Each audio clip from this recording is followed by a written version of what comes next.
You build a fence. Good straight posts, honest wood, solid work you are proud of. And then 5 years go by, maybe 8, and you walk the line one morning and push on a post and it gives, soft at the ground. The wood has gone punky and gray, the boards are splintering, and the whole run of it needs to come out and be rebuilt.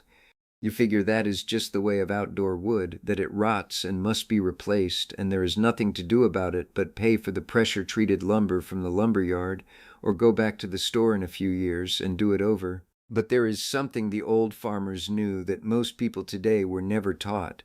With a handful of methods that cost next to nothing, most of them costing nothing at all, you can make plain outdoor wood last not 5 years, not 10, but 50 years, 100 years and more, long enough to hand to your children and they to theirs. The proof of it is standing all over this country in old barns and fence lines that have outlasted the men who built them. I want to show you those methods today. My name is Earl. I have run this Ozark Hill farm for going on 50 years, and I learned most of what I know about making wood last from my grandfather, who learned it from his. Those old men built things to last generations because they had to, and because they had the knowing. I want to hand that knowing to you. If you are new here, welcome to Homestead Grandpa. Hit that subscribe button right now so you do not miss a single video. I put one out every week and I do not waste your time.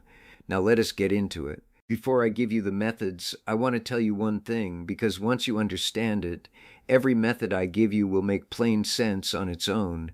The enemy of outdoor wood is not the sun, not the cold, not the wind, not even the wood-boring bugs. First and foremost, the enemy is water. Wood that stays dry lasts near forever. There are timbers in old dry barns standing sound as the day they were cut, 200 years on. The wood did not rot because the water never reached it. But wood that stays wet rots, because wet wood is where the rot fungus lives and feeds, and the wet is what draws the wood-boring insects that finish it off. Dry wood, no rot. Wet wood, rot. That is the whole of it. Every method I am going to show you comes down to one idea: keeping the water off the wood, or keeping the wood dry enough that rot cannot get a foothold. Understand that one thing and everything else follows naturally. Number 1. Roof the tops and protect the end grain. There is a fence post standing on my grandfather's place, and when I say my grandfather's, I mean the line of locust posts his grandfather set along the lane before the First World War. Over 100 years in the Ozark ground. I was a boy when my grandfather showed them to me, pressing on each one, gray and hard as iron, not a soft spot to find. He showed me what had been done to them before they were set, the bottoms charred black in a fire, the ground mounded away from each base, and the tops slanted to shed the rain. None of it cost a penny, he said, just the knowing. The first part of that knowing is this: the cut top of a wooden post, any wooden post, is the most dangerous spot on the whole fence. Wood is like a bundle of tiny straws running its length. On the sides of a board or post, those straws run sideways and are closed. Water sheds off them. But the cut end, the top of a post, is where every one of those straws is open. Water that sits on the top of a post is sucked straight down into the heart of the wood, drawing rot deep inside from the very top. A fence post standing with its flat top exposed to every rain is rotting from the top down before the first winter is out. The fix is the simplest thing in the world. Cap the post. A slanted cut on the top so water runs off instead of sitting. A small board nailed along the top rail of a fence, sloped to shed the rain off to the side. The old Japanese fence builders made a high art of this. Little roofs over every post and gate, keeping the wood dry, and those fences have stood for centuries. The old farmers here did the same thing with a scrap board and 2 nails. The second part is the ground line. The spot where a post meets the soil is the most vulnerable place on any fence, because that is where the post is wet from below and the rain pools around it from above. Most people, when they set a post, leave the ground dished in around it, a little bowl that catches every rain and holds it against the wood. What you want instead is to mound the soil up around the base and slope it away, like a small hill around each post. If you set the post in concrete, crown the concrete the same way, mounded up at the post and sloping away so the rain runs off and down rather than pooling against the wood. Water shed away from the base is water that cannot rot the base. Before the rest of this, I want to hear from you. Tell me in the comments whether you have an old fence or barn or outbuilding on your place that has stood far longer than it should have by rights. Tell me what it is built of and whether you know how the old builders treated it. And tell me what part of the country you are in. The wet, rainy places rot wood in a few years. The dry places let it stand for generations, and I have learned the whole map of it from these comments. I read every single one. And if you have not subscribed yet, hit that button now. New video every week. Number 2, char the posts. This is the one that sounds backwards. You are trying to save the wood, and I am telling you to burn it. But hear the sense of it, because it is real and it is old and it works. When you char the surface of a piece of wood, blacken it in a fire to a shallow depth, that charred layer becomes a shell. It does not soak up water the way raw wood does. The rot fungus cannot eat burnt carbon. The wood-boring insects will not touch it. So a charred post sheds water and turns away the very things that would rot it through. The old farmers charred the bottoms of their fence posts, the part that goes in the ground, before setting them. That charred skin protected the wood against ground rot for decades. The Japanese made a high art of it, charring whole boards to side their houses, boards that then stand for a century and more and look beautiful besides, a deep, clean black finish. You do not burn the post to ash, and you do not weaken it. You only blacken the surface, a quarter-inch of char at most, and the strong sound wood is right beneath it. For a fence post, char the bottom foot or two, all the part that goes into the ground and a bit above the ground line, because that is where the rot attacks. Some people quench it in water after to stop the burning, or brush off the loose ash and give it a wipe of linseed oil. Either way works. But the char itself is the heart of the method. Fire is the free old preservative that costs nothing, poisons nothing, and works better than most things sold in a can. Number 3, choose the right wood and keep it off the ground. Not all wood rots at the same speed. The old farmers knew exactly which woods to use for posts and outdoor work, and they chose accordingly.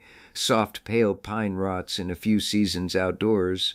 But certain woods carry their own natural oils and resins that resist rot for decades, even without any treatment at all.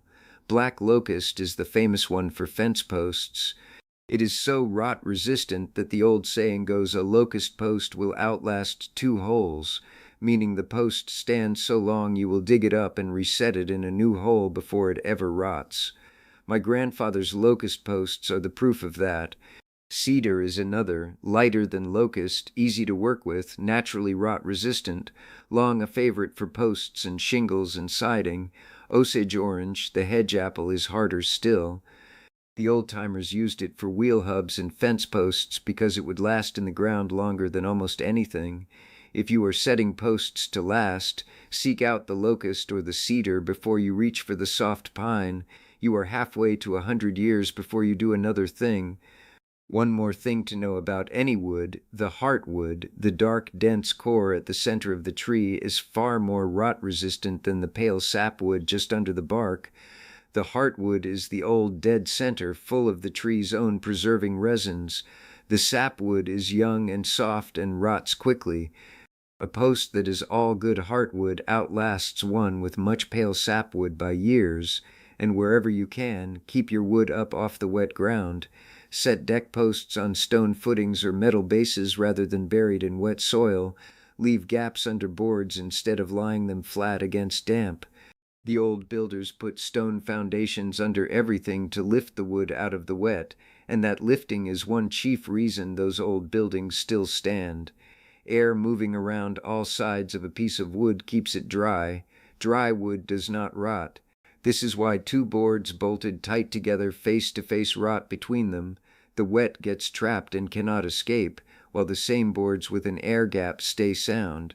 Number 4, boiled linseed oil and pine tar, not motor oil. I will say this plainly before I go further. There are people who will tell you to soak your posts in used motor oil or diesel to preserve them. I will not tell you that.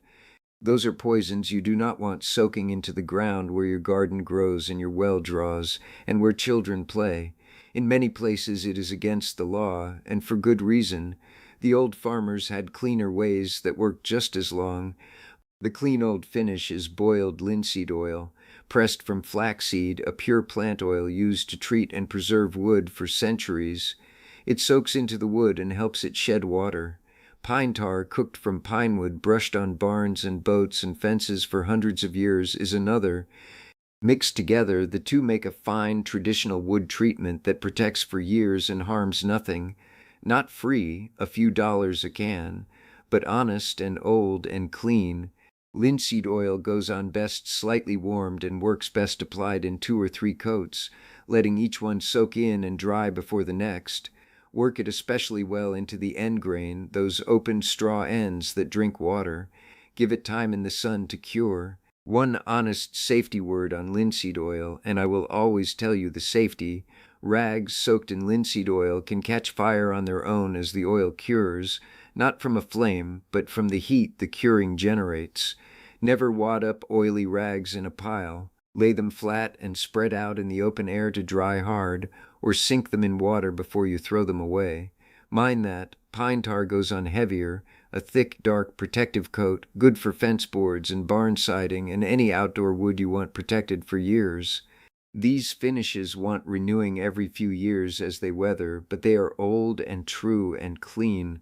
I want to be plain about why these cheap old methods were forgotten, and you ended up at the lumberyard buying pressure-treated boards at a premium, not to stir you up, just so you can see the shape of it clearly. There is good money in pressure-treated lumber, in 5-gallon cans of stain at $50, in plastic decking at $30 a board, and in the steady business of fences and decks that rot out and must be torn down and rebuilt every decade. There is no money at all in telling a man he can cap his posts with a scrap board, char the bottoms in a fire, choose a locust post, and brush on linseed oil and pine tar, all for next to nothing. You cannot patent a slanted cut on a post top. Nobody profits from teaching you to use fire as a wood preservative, so no company built a business on these old ways, nobody advertised them, and they simply fell out of the common knowing while the treated lumber got all the telling. It is not that anyone schemed against you, it is just that it pays better to sell you the product than to teach you the old free way that makes the product unnecessary. The old farmers built fences that outlasted them because they had to and because they knew how. Here is what I want you to do this week. Walk your fence line. Look at the post tops. Are they flat and exposed to the rain? Slant them or cap them. Look at the bases. Does the ground slope toward each post or away from it? Fix the ones that hold water. If you are setting any new posts, char the bottoms in a fire before they go in the ground. And when you buy wood for outdoor work, ask for locust or cedar instead of pine. Tell me in the comments what old fence or barn is standing on your place and what part of the country you are in. I learn the whole map of the country from those comments. I read every single one. Until next time, keep the gate latched, the ground fed, and take care of what is yours.